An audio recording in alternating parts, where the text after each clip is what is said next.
Hey everyone, and welcome back to yet another video. Today, we are going to recap the divisional round of the NFL playoffs.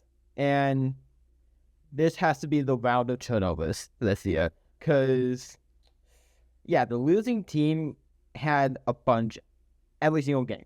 So, let's just get into it. First up, we start with Denver beating the Bills 33-30. And like I said in the intro, you had Josh Allen throw 2 interceptions. He also did do pretty good otherwise, 283 yards, 3 touchdowns. But on top of those 2 interceptions, there was 3 fumbles lost from Buffalo. And Josh Allen losing 2 of them, and James Cook also losing 1. So that did hinder the Buffalo's performance outside of those. Well, Buffalo did do pretty good outside of those turnovers. It just hindered their overall performance because they did so good on those other drives. And there was also a lot of penalties at the end that you could at least somewhat make a case for like being more of a soft penalty, but mistakes really did Buffalo harm in this game. And as James Cook was able to get 117 yards off 24 carries, you had Kincaid getting 83 yards and a touchdown. You had Shakir getting 75. But the Bills really just made a lot of mistakes. On the Broncos end of things, Bo Nix got 279 yards, 3 touchdowns, but also threw a pick. The rushing game did not do anything at all. And Marvin Mims was able to get 93 yards and a touchdown in this game as well. But the sad news for the Broncos is that Bo Nix officially lost his injured his ankle, so he is going to be out for the rest of the playoffs. So that's going to absolutely suck for that AFC Championship game against the Patriots. But that's going to absolutely suck for the Bills. They just fired McDermott, which I was a little bit shocked considering McDermott's always been like getting the Bills to the playoffs. Sure, this year was a little bit of a down year in terms of winning the division because the Patriots went 14-3 and won it, but they still did do pretty good overall this year. It's just, how will the Bills fare with a different head coach? Because Sean McDermott's been there for the entirety of the time Buffalo's been like this good team again. So it's tough to say. Maybe the Bills go a little bit downhill, but I guess I could see it with just them like getting so close but never over the hump. But I just don't know. I feel like they go downhill from this. I think Sean McDermott is not that bad of a coach at all. He has been pretty good. But I just don't know. But at least for now, the Broncos will move on, and the Bills, they'll have to find a new coach. Next up, this is such a boring game. We had the Seahawks win 41-6 against the San Francisco 49ers. The Seahawks scored more points in this game in 13 seconds than the 49ers did throughout the entire game. Let that sink in. Because Shaheed, man. Shaheed ended up getting a touchdown to start the game in the first 13 seconds. And the 49ers never got to that point total. And even then, okay. I mean, Sam Darnold, he was a little bit more pedestrian since he did have an injury, which, of course, that was done a little bit like after I made the picks video, but at least he did play. Because if he didn't, I probably would have at least a little bit more of like do I really think Seattle will win? At least Seattle did win. And Sam Donald played. At least there was that. But a little bit more pedestrian because of that injury, I think. 124 yards, 1 touchdown. I do want to see a little bit better performance next week against the Rams, but yeah, I think at least for this week it's acceptable because of that injury for him to not play as well. Granted, even though the 41 points. Kenneth Walker had 116 yards off 19 carries with an average of 6.1. He also had 3 touchdowns. So, yeah, that was absolutely amazing in Seattle. But also in this game, you did also lose Zach Charbonnet for at least next week. And I think even the Super Bowl if they do get there. So, tough in Charbonnet. But that defense is for Seattle. Because they forced 2 fumbles. It's got an interception. Like they were just dominant on defense all day. And I have nothing else to say, honestly, because they just absolutely dominated on defense. Going to the 49ers now, they had to face a Seattle defense, so of course you're not going to see anything good on the offensive players with that sheet. With Brock Purdy only getting 140 yards off 27 attempts and a pick. And the rushing game really did not do anything. McCaffrey only getting 35 yards off 11 carries. And even just looking, the leading receiver was Hodges of 59 yards. So, there really was not much going on in this game. On the 49ers side that you could really be positive about. This was a tough defense, but if the defense could play like this every single week, Seattle has a real chance of winning the Super Bowl. They only have 2 games left between the Rams and then whoever wins between the Patriots and Broncos. So, if the defense could play like this against whoever, they have a real shot of winning the entire thing. And I think they might be my favorite right now, just based on the defense. The offense I am a little bit tricky on, but that defense is a real thing. But yeah, Seattle ended up just dominating this game, and there really is not much else to say. Next up, you have the New England Patriots win 28-16 against the Houston Texans. What to say about C.J. Stroud? Well, he did not have that good of a game.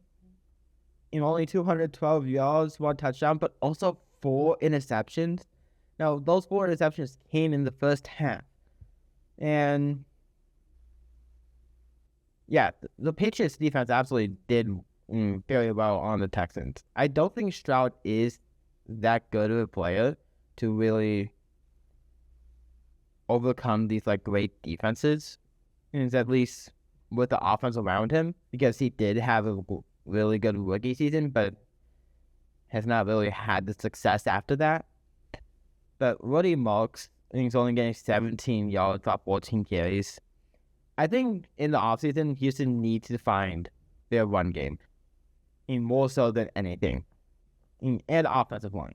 Offensive line and run game. I think that's Houston's main needs for this offseason. Because Joe Mixon, he was out the entire season. I don't know what happened with him. But he may not be the best player coming out of the injury next year. So I think for next year, you do need that run game. You need the offensive line. The defense is excellent. I do like the defense. CJ Stroud should have better weapons around him. That's my main worry for the Texans for next year. But yeah, with all the turnovers that Houston had, there really was not too much hope once the game got into the second half. And since it was already 21-10 by then. And actually, you know what? The Patriots defense did get a touchdown off one of the turnovers. And can I just say, in the picks video, I didn't pick Houston, but that was because of a defensive turnover and a defensive touchdown to have won them the game. This was actually, I'm not going to lie, outside of maybe a single point of the Patriots, I had the offensive points pretty much exact to what actually happened, offensive points-wise. Because I thought offensive points was going to be more towards the 20-16 amount. But then the defensive touchdown for Houston would have Houston win 23-20. That's what I had in my head going into this game. The offensive points was only 21-16. And just one more point for the Patriots and what 20-16 was. So, flip the defensive touchdown into the other team, and it would have been just about what I thought would happen. So, hey, you know what? I hit the offensive points right on the money. I'll at least give myself credit for that. I was wrong who would get the defensive touchdown in this game, but offensive points, I'll give myself the credit for that. But overall, the Patriots did about what I expected on offense, especially against that Texans defense, with Drake May getting 179 yards off 27 carries attempts, 3 touchdowns and 1 pick, which isn't the best yardage, but against the Houston's defense, that is perfectly all right.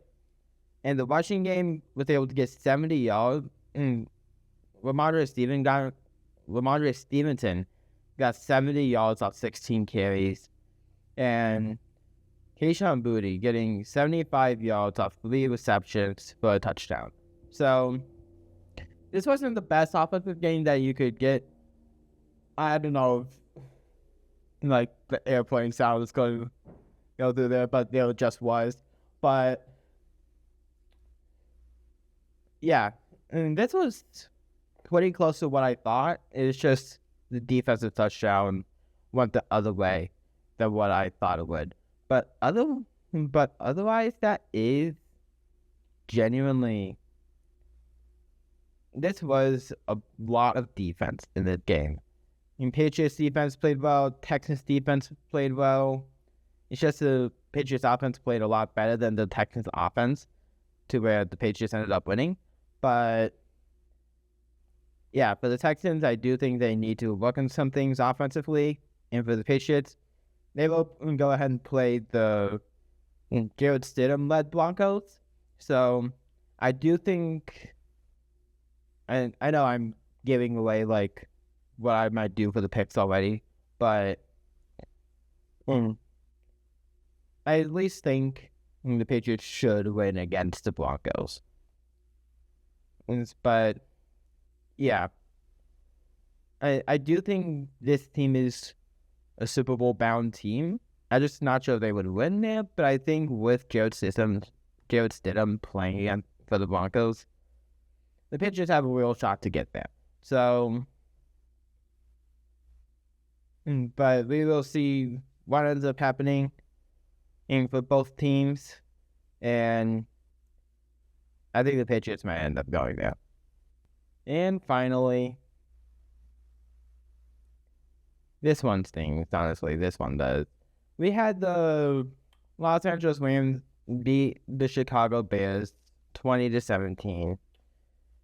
At least I picked the Rams to win this one, but the way they did was like a heartbreak. Yeah. So, for the Rams, you know what? Let's just start with the insane touchdown to get them into overtime, because I was so happy that happened. I was like so happy because like Caleb Williams, there's not many quarterbacks that can get out of that situation alive. There truly is not. And then I watched a clip of First Take, and like Nick Wright said how Josh, Patrick, and Caleb are like the only three that were able to do that, which that truly is not a lot of quarterbacks that would be able to do that kind of play. But yeah, that touchdown was one of the best plays I've ever seen. It truly was. And I think just we still have that hope for the future. I truly do. I think the offense is there. The defense is good when healthy. I want to say that. And we did have a bunch of defensive injuries this year, but like, I think there is quite a bit that you can work on in this offseason that can absolutely bode well for the future. But talking about this game, Caleb Williams had 257 yards with 2 touchdowns, including that one to get us into overtime, but also did throw 3 picks. And yeah, that last pick was brutal. In overtime, that last one was brutal. Also, can we also talk about how we had so many missed opportunities? It's like that touchdown to get us into overtime didn't exactly have to be like as big of a thing that it needed to. We had so many chances in 3rd and 4th down that we just did not get, and that led to what actually happened. And yeah, that bit just sucks. But DeAndre Swift was able to get 76 yards in 19 carries. One guy didn't do all too much, and Caleb Williams had 40 yards off 5 carries, including one QB sneak in overtime too. At least keep that drive going before that interception. But yeah, this whole game just sucked on the Bears side of things. Going over to the Rams now, because I've been rambling on about the Bears. 258 yards, 0 touchdowns, 0 picks for Stafford. You also had Kylan get 87 yards off 21 carries and 2 touchdowns. But I do like how the Bears defense performed in this game. I really do. But the Rams defense did just enough on those 3rd and 4th downs to get them the win over the Bears. And yeah, there's not really all too much to be said. And Harrison Mevis did end up getting the field goal to win them the game as well in overtime, but it really, I feel like Chicago had the chance to win, but they just didn't take those opportunities to get more points on the board, and that would effectively seal their fate. But with that, that's going to be the end for this video. If you guys liked it, please make sure you hit the like button, subscribe if you're new, and I'll see you guys next time. Bye!